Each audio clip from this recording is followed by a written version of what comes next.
Battle CD 21, Focus Punch Face-Off. Everybody loves that Focus Punch. This one is, well, as you can tell, it's focused around the move Focus Punch, but on other moves too. We have our Breloom here with Spore, Focus Punch, and Substitute, all moves that actually combo pretty well with Focus Punch. And we have our Clefable that also has Focus Punch, but it's again got Follow Me and Moonlight, just like the one we had earlier. For our opponents, we have a very fast Swellow with Aerial Ace, which poses a big threat to Breloom, and Meowth with Fake Out, which is also kind of a problem, and this Mankey that also knows Focus Punch. Also, pay attention to this, the Mankey and Breloom both have the exact same speed. This is going to be important to know if we ever get into a Focus Punch fight. It's also a double battle, remember that. So, let's go. Let's see who will win the Punch-Out. So our opponent is going to lead with Swellow and Meowth, and our first move is pretty obvious. Not really sure why they use a Meowth of all things here, it could have easily been a Persian, but oh well. So here's what we have to do. Our Breloom is going to go down in one hit to Aerial Ace if that Swellow is allowed to attack it. So, we're going to focus on getting rid of Swellow first by aiming a Focus Punch at it, and having Clefable use Follow Me to draw the Swellow's attacks into it, keeping Breloom safe for a turn. Now, Follow Me should also hopefully draw Meowth's Fake Out. Things would be different in later generations because Fake Out had its priority raised and Follow Me had its priority lowered. So Fake Out would have actually gone first and ruined this whole strategy. Now, Swellow will aim for Breloom if you don't use Follow Me here, so obviously that's what you want to do.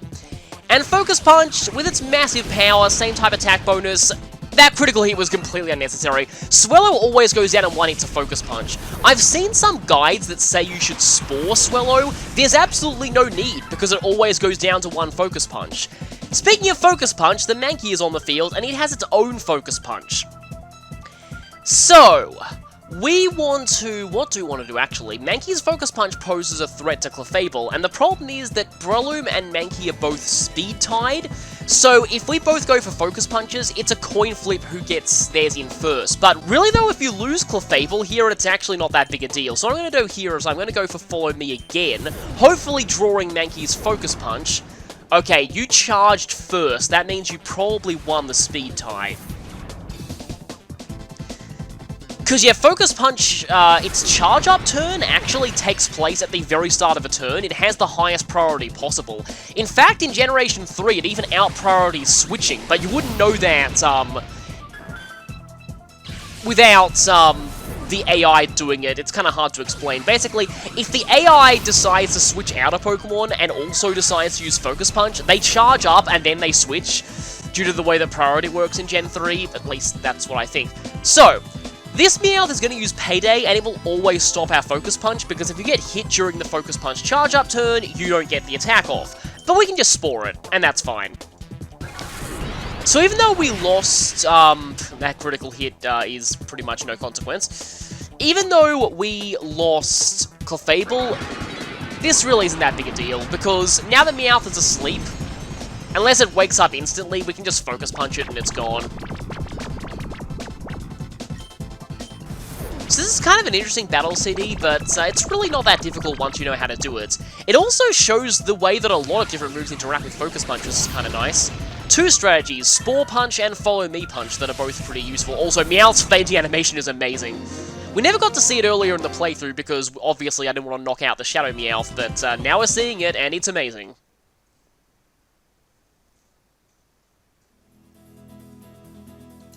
So, for completing that battle CD, what do we get? We actually get the TM for Focus Punch! I wish more of the rewards were like this, because this is the first time we're actually getting a reward that remotely relates to the battle CD we just completed. What advice do you have for us this time? That's actually good to know, and in fact it's good to teach newer players this, because the concept of double weaknesses, or well, 4 times weaknesses, as is probably more accurate to call them, an attack being super effective against both a Pokemon's types, is something that not many of the games explain to you, so it's good they're explaining it here. That is true, although I feel like it's not necessary. Focus Punch always one-shots the Swellow, so you don't actually need to Spore it. In this battle CD, we learned a few strategies that bring out the true potential of Focus Punch. Namely Spore, or any sleep move, but Spore is definitely the best, and in double battles, Follow Me. Focus Punch is an extremely powerful attack, but if you're hit at any time before the attack goes off, you completely lose your turn. Both Sleep Status and Follow Me help mitigate the risk of things hitting you that turn, allowing you to get off Focus Punch much more easily. A secondary lesson is that if two Pokemon go for Focus Punch in the same turn, the faster one will execute the attack first. In single battles, this will mean that only the faster Focus Punch goes off. While in doubles, this will only have an impact if both Focus Punch users are targeting each other. In this battle, it's annoyingly a speed tie rather than one Pokemon being faster than the other, so it's a coin flip as to which Focus Punch goes first. A few things have changed over the generations. I discussed this in an earlier CD, but Fake Out now beats Follow Me in priority, which would mean this CD would unfold quite differently if it happened in a later generation. Regarding Spore, Generation 6 nerfed it quite a bit. It now doesn't affect grass types, Pokemon with overcoats, or Pokemon holding the safety goggles item. Focus Punch hasn't changed that much over the generations, but it did get a slight tweak in Generation 5. There, if Focus Punch fails due to the user being attacked and losing its focus before the move goes off, it does not consume PP, and also doesn't count as the last move used. This is helpful when you're dealing with moves like Encore. Battle CD 22, Banette and Plusle, a surprisingly good pair of friends. You wouldn't think these two would make a good team, but this battle CD proves otherwise. We have Banette and Plusle versus Gyarados and Zangoose, single battle, unlimited turns, and everyone is evenly leveled. So, our Banette here has several moves, all of which can help it. There are actually a few possible paths to victory here, but there's one that I find the most reliable, which is the one that I'll probably be going for. As for Plusle, its only attacking move is Thunder Shock, which is really annoying, but it does have a few other good support options. We're up against a Gyarados with Dragon Dance and Earthquake, always a terrifying combination, and a Salac Berry. Pay particular attention to that Salac Berry, you don't want to forget that exists. And a Zangoose with Shadow Ball, Crush Claw, and Swords Dance. Again, a pretty terrifying combination.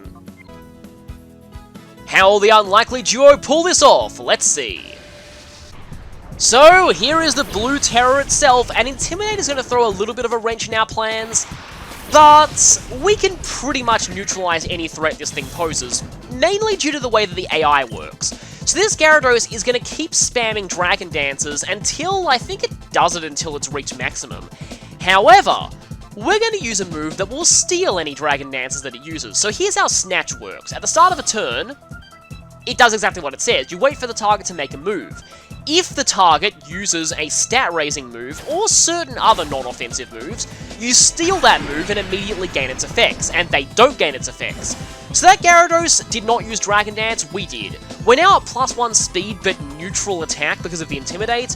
What I like to do here is, Gyarados will continuously spam Dragon Dance. The AI is dumb and doesn't realize we're stealing them, and it's just like, oh, I'm at 0 Dragon Dances, I better use Dragon Dance now, and it will just keep doing that forever until we've just stolen the maximum number of Dragon Dances. So, I like to steal Dragon Dances until I'm at +6 in both attack and speed. Reason being, if you don't one-shot this Gyarados, you run the risk of activating its Salac Berry, which is definitely a problem. So, you want to make sure that you one-shot it, and remember Intimidate, so you want to steal one more Dragon Dance than you would normally need to. So I want to steal 7 Dragon Dances.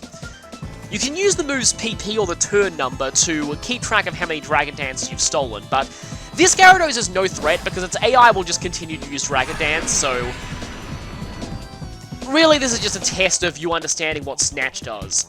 Now, you also have Psych Up, and you theoretically could use Psych Up to wait for it to Dragon Dance multiple times and then copy the boosts. That's a lot more risky, though, because I think it base Gyarados is faster than Banette anyway, and you run the risk of being knocked out by Earthquake that way. This way, though, you make sure that you have a lot of boosts, while Gyarados has absolutely no boosts. Which, that stacks the odds in your favors a lot. So interesting seeing how Gyarados always has blue whiskers in this generation, because they didn't introduce gender differences yet. Now this would normally be the last Dragon Dance we'd need to steal, but I want to go for one more, just because we're actually only at +5 attack, not +6, thanks to that Intimidate.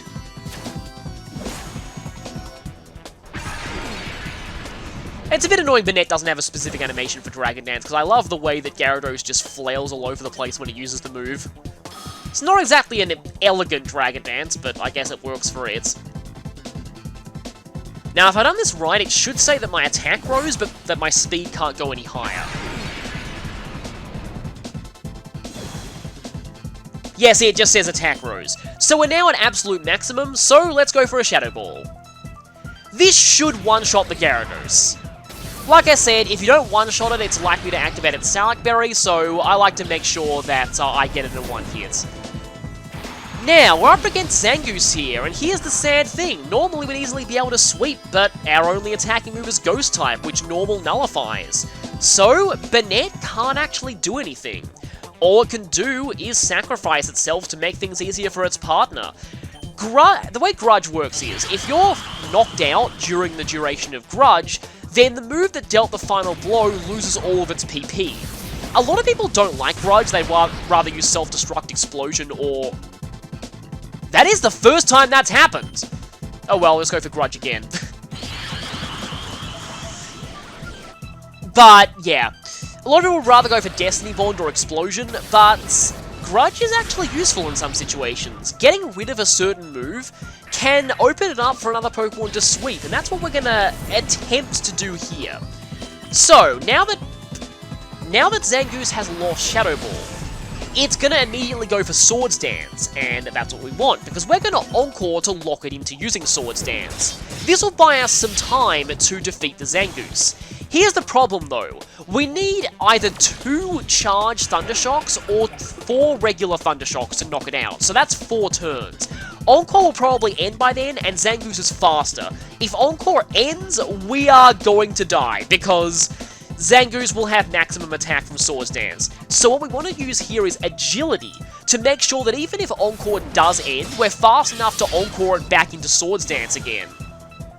Because if you're faster, you can simply Encore them again, and they'll still be locked into the last move they used, even if their Encore is over. Remember that Encore locks you into the last move that you executed, not selected. That's the way that it works, so even though the AI will probably select Crush Claw on the turn that Encore ends, because Swords Dance was the last move that Zangoose actually executed, it'll still be locked back into Swords Dance if I go for another Encore. Yeah, as you can see, Charge Thundershock is a Twicker. I really wish that we had Thunderbolt, not Thundershock.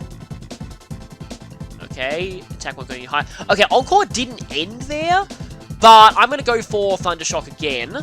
Encore's number of turns that it lasts for is a bit random, but if you don't go for Agility, you will lose if you get unlucky with Encore. So Agility does ensure that you're able to win this. Okay, Encore should end now. No, it didn't. Okay, wow, that's actually pretty lucky. But, I'll show an earlier attempt of mine that I did, where I actually failed this because Encore didn't last long enough. But if you use Agility, you are able to lock it back into Swords Dance if it does run out of Encore. So, that is a good tip to know.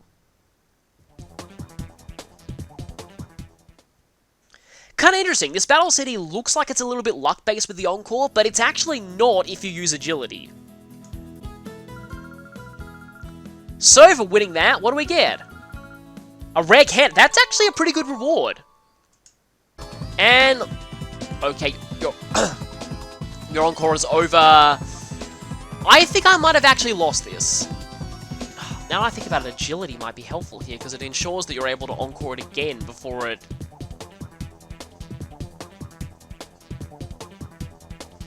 Yeah, actually, I should be using Agility more. Because, yeah, I've lost. What's the advice for this one?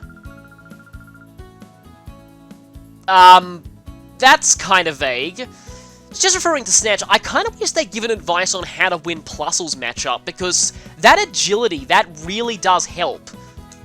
The main point of this Battle CD is to teach you how Snatch works, because it's a bit of an obscure move. It steals the effects of opposing stat-raising moves.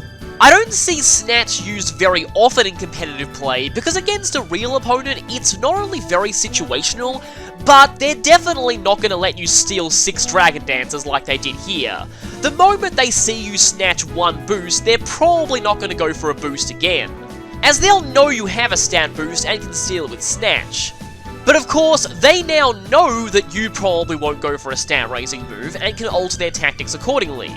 Unless you know that you probably won't go for a stat-raising move, and so you can go for a stat-raising move anyway, Pokemon mind games are fun like that. A secondary lesson also involves a method of shutting down stat-boosting moves, Encore. If you lock an opponent into a non-attacking stat-boosting move, it can let you easily set up yourself. What's changed? Oh boy, Snatch actually got a lot of changes in Generation 5, so let's go through all of them. Firstly, Snatch can't steal the effects of another Snatch. What I mean by this is that in earlier generations, if multiple Pokemon in a double battle used Snatch in the same turn, while another Pokemon used a stat boosting move, you could get a Snatch chain going, where the fastest Snatch user would steal the stat raising move, but then the other Snatch user would steal the stolen stat raising move, and it would be the only one to benefit. In Generation 5, this no longer occurs. A move can only ever be stolen by Snatch once. Also in Gen 5, Snatch can no longer steal Acupressure and Psych Up. But they did add a lot of other moves that Snatch can now steal that it couldn't before. Aqua Ring, Conversion, Healing Wish, Imprison, Lucky Chant, Lunar Dance, Magnet Rise, Power Trick, Recycle, and Wish. Although stealing Wish or Lunar Dance might be a bad thing because those moves KO the user. Kind of a weird change is that Rest and Swallow can be stolen by Snatch. Oh yeah, by the way, something I forgot to mention, Snatch can steal healing moves as well as stat boosting ones. But Rest and Swallow, starting in Generation 5, can only be stolen if they would have had an effect on the original target. So for example, if a Pokemon with full HP uses Rest, that cannot be stolen by Snatch because it would have failed.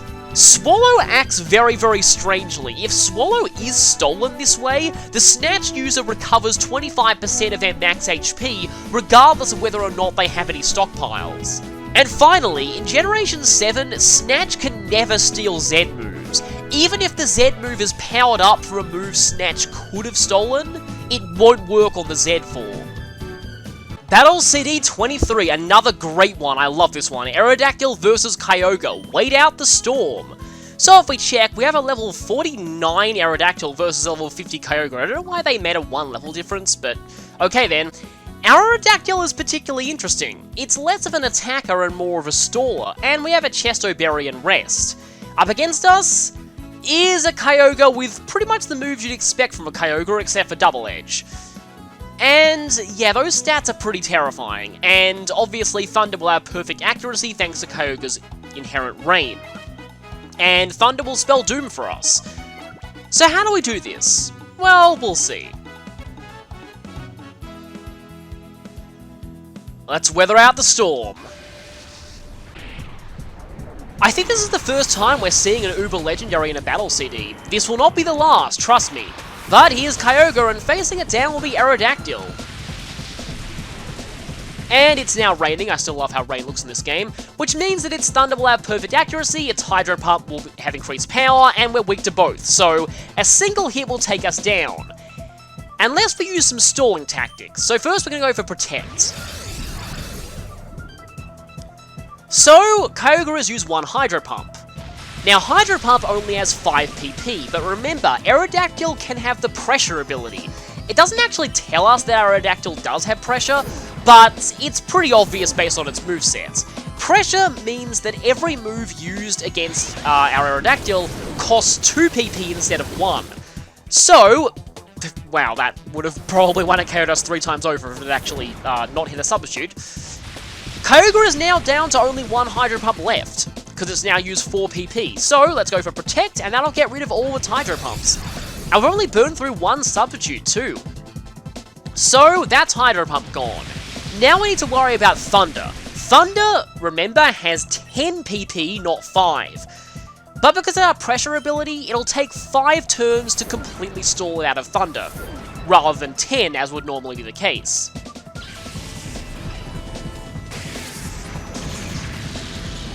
So glad that we're faster and we're able to get our substitutes up before it can.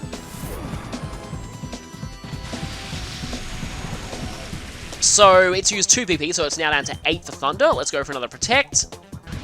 You have to keep alternating between Substitute and Protect. Do not try and do double Protects here, and don't spam Substitute because you'll run your HP out too quickly. There's also absolutely no chance of a Substitute surviving more than 1 turn because Thunder will always hit. Unless Hydro Pump misses, of course. Gonna go for another sub here. Only got 1 Substitute left, but we should be pretty much set to completely stall out of Thunder.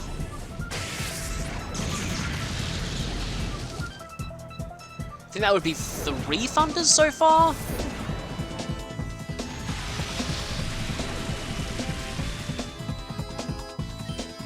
So let's go for another Protect here.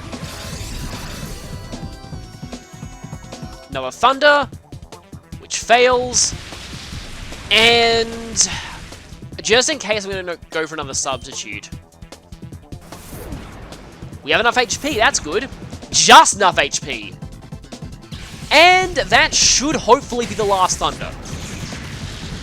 Because 3 turns for Hydro Pump, 5 turns for Thunder. So it's now completely out of Hydro Pump and Thunder, if we've done this correctly. So now all it has is Double Edge, which we resist. So if we heal up to full health with Rest, and yeah, I'm pretty sure this Aerodactyl's HP was set up specifically so it can make 4 substitutes, because otherwise this battle wouldn't be winnable. Yep, it's down to just Double Edge, and that means we've pretty much got this. Because even coming from a Kyogre, Double Edge doesn't do very much damage. In fact, its Recall will probably help us KO it. It is a little annoying that the turns are now dragged out by the rain animation, because the rain isn't really affecting anything anymore. But let's go for some Ancient Powers. Now it's just a matter of slowly taking the Kyogre down. If you do get some Ancient Power boost, that does help, but it's not necessary. Of course, if Kyogre crits, it could be a problem.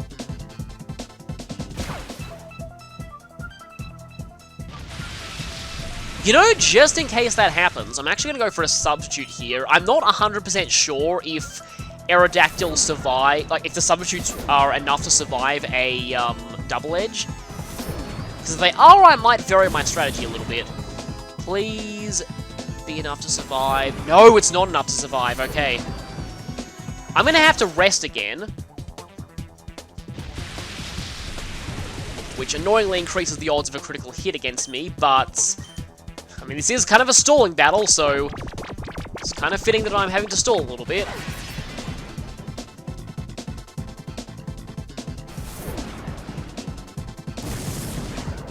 Yeah, the amount of damage that it does with that, I feel like there's a chance that it won't break a Substitute, but you don't want to count on that too much.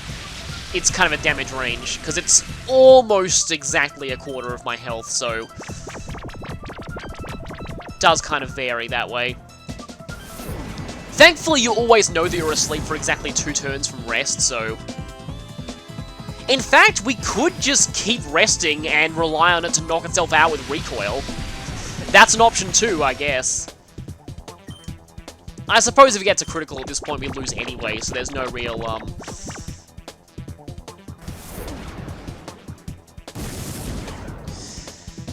yeah, I'm gonna have to rest again. But its Recoil is slowly taking itself down. I feel like it'd actually be pretty hard to win this if it had any move there other than Double Edge. Yeah, so now we wake up and we rest again. And this should buy us enough time for it to finish itself off with Double Edge. So yeah, this is a stall battle, but that's kind of what happens when you deal with pressure stalling. It also shows something interesting, the fact that Aerodactyl, which is not a Pokemon you'd expect to be very defensive, is actually not that bad at pressure stalling. There are a lot of fairly frail Pokemon that have the pressure ability that just don't make use of it well at all, like Sneasel and Weavile, but Aerodactyl's actually not bad at it. Okay, at this point I'm actually really concerned. It's getting... I really shouldn't say it, but, it's getting to the point where...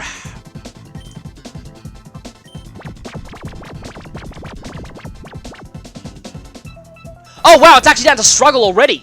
That's actually pretty cool! Okay, I don't need to worry anymore at all. Now, This isn't later generation struggle, which means that the recoil is not a quarter of their max HP, because if it was, this battle would be over a lot quicker. But the recoil works just like normal recoil. It's equal to a... I probably should have just used Ancient Power there, but oh well. Watching a Kyogre struggle itself to death is its own reward, but the recoil works like any other recoil move. It's, I think, a quarter of the damage that it does, or a third, but yeah, it's just like any other recoil move. It is also typeless in this generation, I believe, so... In Generation 1, Struggle was actually normal type, so it actually didn't work on Ghosts, which was kind of dumb. Fun fact about Struggle, it actually has contest stats, despite the fact that you can never use it in contests. It's considered a cool move, and its contest stats appear to just be the default ones that the game uses just... I don't know, just the basic contest thing. So it's a cool move with an appeal rating of 4 hearts and no other additional effects.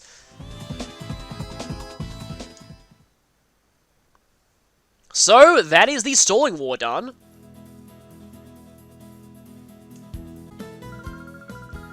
So, for completing that, what do we get? Mental Herb. That item got a lot more useful starting in Generation 6. You might recognize it if you played Generation 6 VGC, because it snaps Pokemon out of Taunt, which makes it an excellent item for Trick Room users. Unfortunately, in Gen 3, it only snaps you out of Attract, which is almost never used, so not really that useful of an item. Unless you're fighting Lavrina in Aura Colosseum, in which case it can help get around our strategy a little bit. Also remember that if you are using it in this game, make sure you use it in Aura Colosseum, because anywhere else you'll consume it on one use of it. So what's the advice for this one? That is good to know for players who don't know that, because otherwise they might try and do double protects, and that's not a reliable way to win this. This is how you win this, and you need to alternate protect and substitute for that reason. This CD introduces us to the wonderful world of pressure stalling. Not so wonderful for the recipient though. Pokemon with pressure can stall out certain opponents by alternating between protect and substitute. Though for substitute, you need to be faster than your opponent for it to work this way. Fortunately, Aerodactyl is extremely fast, so it's very good at this. You also occasionally see pressure stalling Aerodactyls using Fly. This CD also shows us the kind of Pokemon that are vulnerable to this thing. Pokemon that use a lot of moves with low PP. In fact, against most other moves, PP stalling usually won't have that much of an effect, but against anything with 10 PP or lower, as this battle showed, it can easily be drained entirely. Pressure went through a few changes across the generations. Starting in Generation 4, the pressure ability is announced the moment a Pokemon with that ability enters the field. You'll get the message, Pokemon name is exerting its pressure. I personally always found this weird, as I didn't think pressure really needed to be announced. And it also ruins any element of surprise for Pokemon that can have both pressure and another ability. In Generation 5, pressure no longer affects allies targeting the pressure user. Yes, in earlier generations, if you were in a double battle and targeted your own ally that had pressure, you would still feel the effects of it.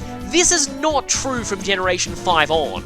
And finally, this isn't really relevant to battling, but in Generation 7, pressure makes wild Pokemon more likely to call for help. Joy. Battle CD 24, Batter Down Protection, break the string of Protect, otherwise known as your typical VGC battle. Anyway, if we check this, again all level 50s, but it's a 5 turn limit double battle. That's a pretty weird number of turns, but it makes sense when we get into it. We have a Manectric holding a Magnet, unfortunately our best attacking move is Spark, a Plusle with some interesting moves, a Ninetales with one especially interesting move, and we're up against some Pokemon with Protect and one other move. So let's do this, let's stop the Protects.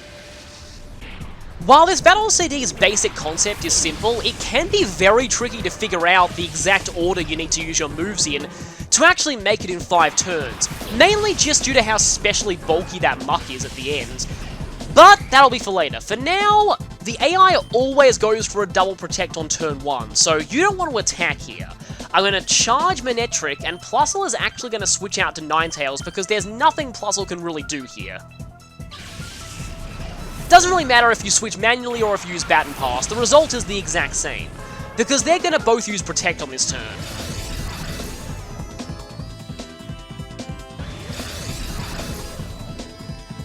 And Manectric charges up.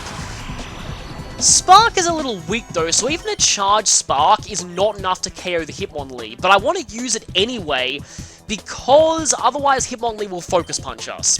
Focus Punch will fail if you get hit while you're charging it, so that's why I want to stop that. Also, Ninetales has Imprison. Imprison prevents the entire opponent's field from using any moves that the user also knows. And Ninetales has Protect, so that will lock out any Protects for the rest of the battle, I believe. So we could go for that now, or we could Flamethrower the Scizor. In my experience, it doesn't really matter which of these you do, so I'm going to go for... Actually, no, I'm going to go for Imprison now. Because we know that they're not going to go for Protect on this turn, because the AI doesn't like to use Protect twice, at least here. Normally they use it twice all the time, because they're dumb. So yes, with this Imprison, the AI can no longer use Protect.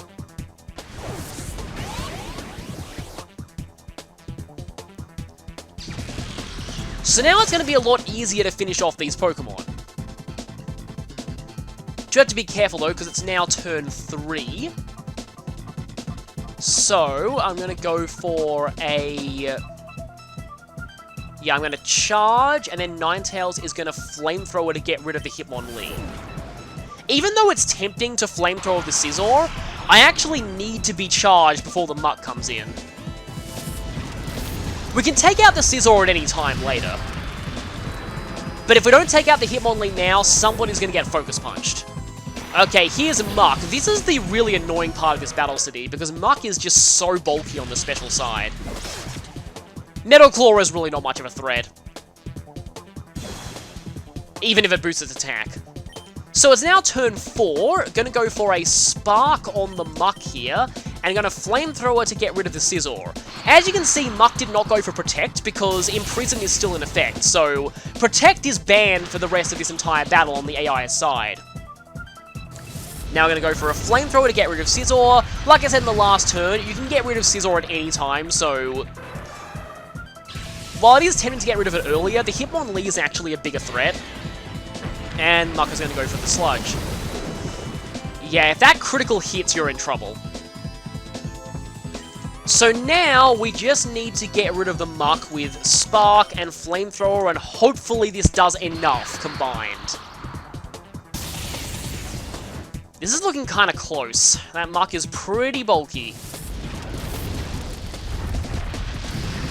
But we made it, good. This is actually a pretty difficult battle CD. But it's done. The paralysis on the Muck there didn't really matter.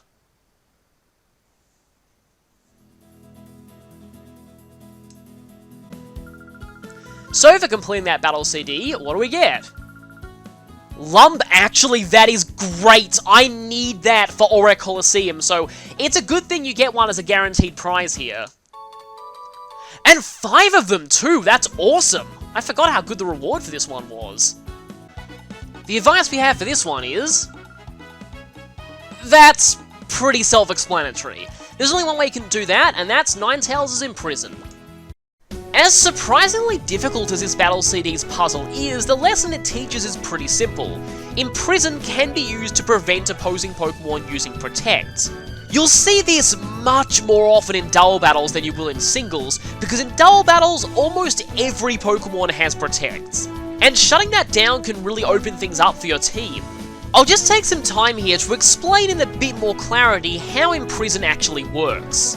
When a Pokemon uses Imprison, it prevents any Pokemon on the opposing side of the field from using moves that the user of Imprison knows. This effect lasts as long as the Imprison user is on the field, meaning it even affects Pokemon that weren't present on the field when Imprison was used, like the Muck in this CD. Instead of a debuff being applied to the opponent's Pokemon, think of Imprison more as an aura radiating from the user. Gen 5 added a pretty considerable buff to Imprison. If a Pokemon uses Imprison in Generation 3 or 4, and there is no opposing Pokemon on the field that currently shares a move with it, Imprison will fail outright. This is not true starting with Generation 5. And here are the implications of that. Say neither the Manectric nor the Scizor here had Protect, but the Muk still did, and we wanted to stop that. In Gen 3, we wouldn't be able to use Imprison until the Muk came onto the field. In Generation 5 though, we could still use Imprison before that happened, and when the Muk did hit the field, it wouldn't be able to use Protect, as long as our Imprison user was still there. Not really a change because Imprison has always worked like this, but one more thing that I want to say. If an opposing Pokemon suddenly gains a move that the user of Imprison knows via Mimic or anything like that, that move is also sealed off. And one more bit of trivia. In certain handheld games, Imprison is one of the few moves to have a completely altered animation for the English version. In the Japanese version, the Imprison animation shows the first kanji in the Japanese word for seal. Because this wouldn't make sense overseas, non-Japanese releases altered the animation entirely. Battle CD 25, Vigoroth Twosome. No immature jokes, please. They're good at heckling too, I'm really not sure what they mean by that. But anyway, we have two level 50 Vigoroths against a Ninjask, a Clefable, and an Ursaring. An interesting matchup. These Vigoroths have completely identical stats and movesets. The only thing different about them is their genders, so are they like identical twins or something? Anyway, against them, we have a Ninjask with a pretty standard Ninjask moveset, except for the fact that its only attacking move is Leech Life, a Clefable that's going to be using Follow Me and Cosmic Power to shield its Ninjask, while it baton passes to this Ursaring that only has Earthquake, but still, if Ninjask manages to baton pass a couple of Swords Dance and some Speed Boost to Ursaring, it's all over. So our goal here is to stop that. And how shall we stop that? Let's find out. Also, we're fighting one of the Axe brothers from Shadow Dragon, except that they're a girl, as you'll see in a moment. Yeah, there they are. So, starting things off with Ninjask and Clefable. One thing to know, the Ninjask will always try and protect on the first turn, so don't even think about attacking it. We just want to focus on the Clefable here. And Clefable has two moves in particular that we don't want it to use, Cosmic Power and Follow Me. But we can stop that with Taunt. But first, I'm going to have the male Vigoroth use Facade. Whenever you're attacking the Clefable, you want to make sure it's the male Vigoroth that's doing it, because the female Vigoroth risks getting infatuated by Cute Charm, and you don't want that. So, yeah, make sure the male Vigoroth is always the one doing direct damage to the Clefable. And thanks to the Taunt, Clefable's locked out of using Cosmic Power. One thing to know about Taunt, though, and it's really annoying, is that in Generation 3, Taunt only lasts for 2 turns. Which is kind of a problem, and the game doesn't tell you when Taunt is worn off either, unlike with Encore. Speaking of Encore, I'm going to want to Encore Ninjask this turn. We're going to want to Encore Clefable, but that won't work this turn. I'll explain why once this turn happens, but I'm going to go for the Encore Ninjask with the female because you don't risk activating Cute Charm. So the reason why Encore won't work this turn is because, remember how I said in an earlier battle CD that Encore locks you into the last move executed rather than the last move you selected? Clefable technically didn't execute any move at all last turn, so Encore will fail outright, since there's nothing to lock Clefable into. But now that Clefable has used Pound, we can now lock it into that with Encore, and we need to because Taunt has now ended. It's a good thing we're faster than the Clefable. So, let's see, you're going to Facade the Ninjask while you Encore the Clefable into Pound.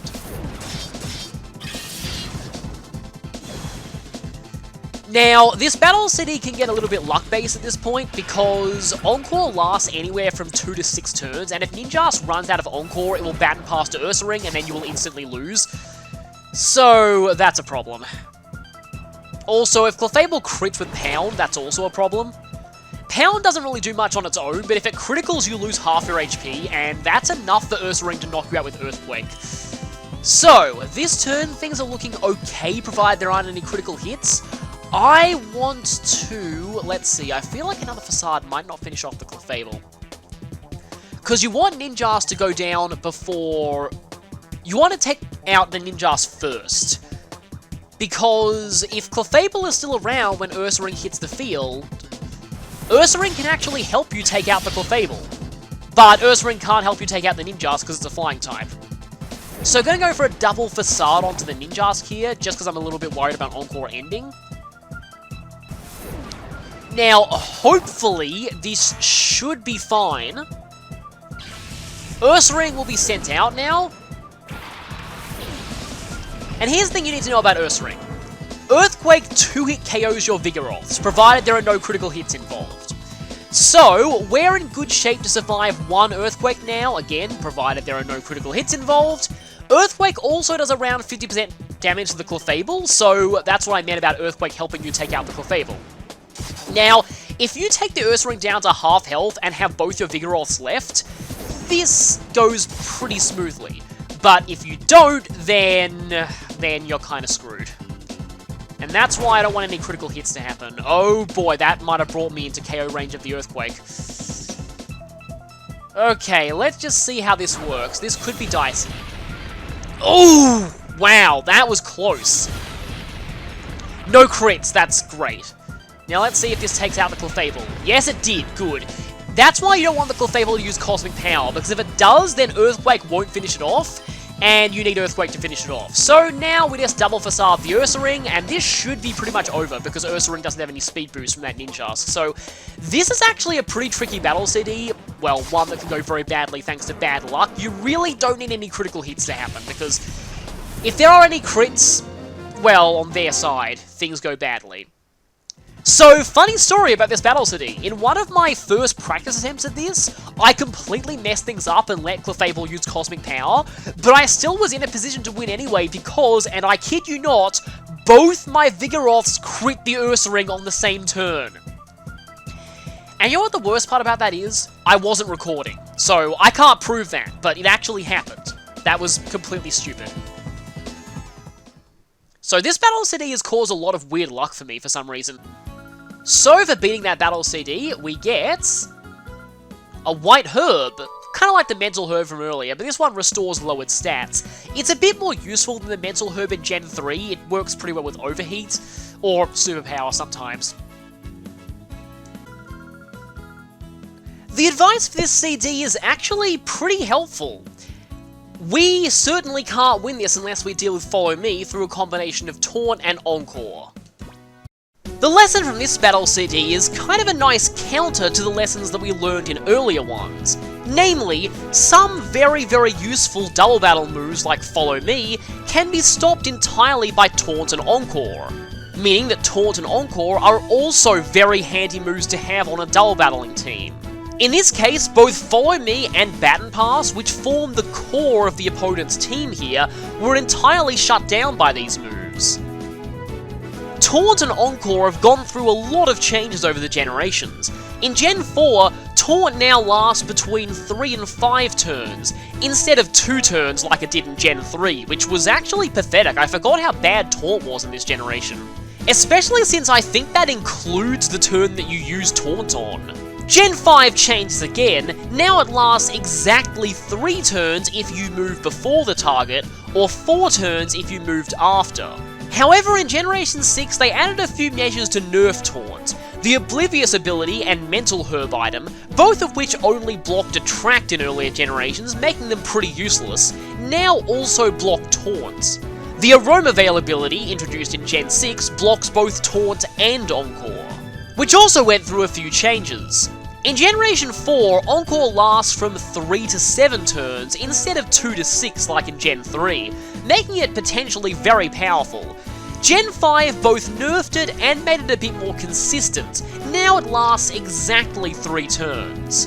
In Generation 7, Z moves work interestingly with Encore. A Pokemon with Encore can still use Z moves, even if they're not the move they're locked into. This Z move, however, only temporarily lifts the effects of Encore. Once they've used it, they're back to being locked into the move they originally were locked into.